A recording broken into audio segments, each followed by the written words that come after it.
This is Brandon Zachary with Comic Book Resources. Fierce and Aldis, thank you so much for taking the time to speak with me today. Thank you very much. And congratulations on the film. I got to check it out on Wednesday. It is fantastic. And I especially love the rapport that you two got to really lean into, because there's no exposition dump, there's no flashback, there's no scene explaining That's to true.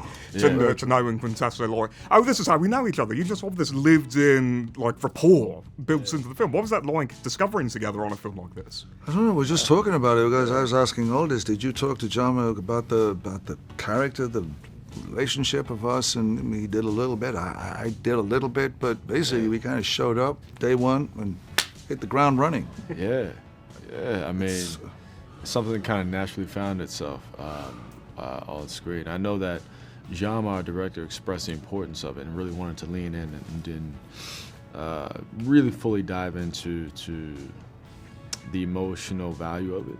But it wasn't a complicated effort. It was just based in rooted in the sort of nature of how we had already gotten on.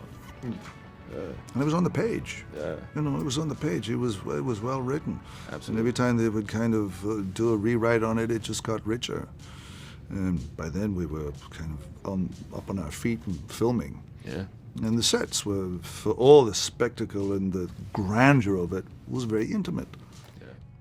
But that was something I actually was really curious for you, because you have experience with blockbuster films in the past. This is not the first time you've been in a large-scale film like this, but there's something unique about being in a film like Black Adam. Like, what was it like, kind of compared to some of your past experience with this kind of genre? Well, the comparison you speak of, I suppose, is James Bond. This was on another level, just because of the mythology of it and the vastness of the sets and the camera work and the balletic cinematography was so gorgeous to behold. And, you know, it was very painterly.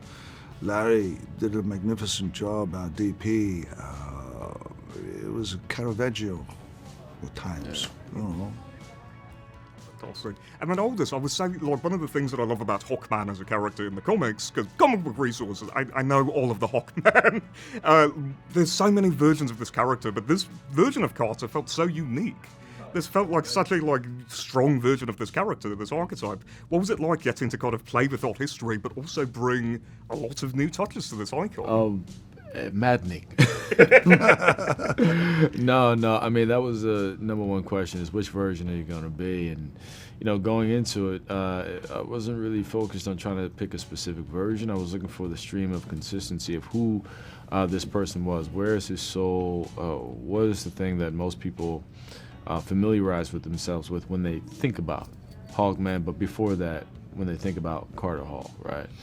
Or Couture Hall, whomever you were reading at the time. So when I figured out what was, you know, emotionally consistent with the character, I just built off of that and made, you know, my own, you know, sort of ideation of that. And, you know, we get where we get to in the film.